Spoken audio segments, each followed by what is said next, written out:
আরে এখানে গরুর মাংসটা ফেলে দি। আরে ভাই এইখানে কেন গরুর মাংসটা ফেলে দিলা? তুমি তো বাড়ি যায় রাঁধতে তো পারতা। আরে আমি গরুর মাংস পছন্দ করি না, তাই আমি ফেলে দিছি। আমি অনেক বেশি পছন্দ করে আমি বাড়ি নিয়ে গেলাম। ঠিক আছে নিয়ে যাও, কোনো সমস্যা নেই, আমি খাবো না।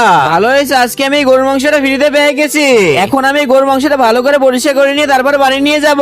এখন এই কড়াইতে গরম পানি রাখা আছে, এই কড়াইতে গরুর মাংসটা দিয়ে মাল মশলা দিয়ে দিলাম। আরে মিনা, তুমি গরুর মাংস রাঁধতেছো, আমি তো খাই না। আরে আমি তো তোমার খাওয়ার জন্য রাঁধতেছি না, আমি খাবো বলে রাঁধতেছি। তুমি এইখান থেকে যাও। এই তো আমার গরুর মাংসটা সেদ্ধ করা হয়ে গেছে, এবার উঠিয়ে সুন্দর করে কেটে ফেলি।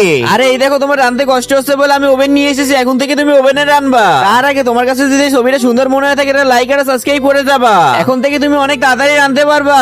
আরে ভাই তুমি এটা কেন নিয়ে এসেছো? এটা তো কোনো কাজেই লাগবে না। আরে আমার এই ওভেন মেশিনটা আমার অনেক বেশি কাজে লাগবে। দাঁড়াও আমি এখনই রাঁধতে দেখাচ্ছি। প্রথমে আমার গরুর মাংসতে ভালোভাবে মশলা লাগাই নেবো। এবার কিছুক্ষণের জন্য ওভেন মেশিনের ভিতরে রেখে দেওয়ার পর অনেক সুন্দরভাবে রান্না হয়ে যাবে। আরে মিনা, তুমি তো অনেক সুন্দরভাবে রাঁধছো, এখান থেকে তো অনেক সুন্দর ঘ্রাণ বেরোচ্ছে। এবার আমাদের তাড়াতাড়ি খেতে দাও। আরে ভাই অল্প একটু অপেক্ষা করো, এই তো আমি আনতেছি। আরে মিনা, তুমি তো অনেক সুন্দরভাবে রাঁধছো, খেতে তো অনেক বেশি দারুণ লাগতেছে।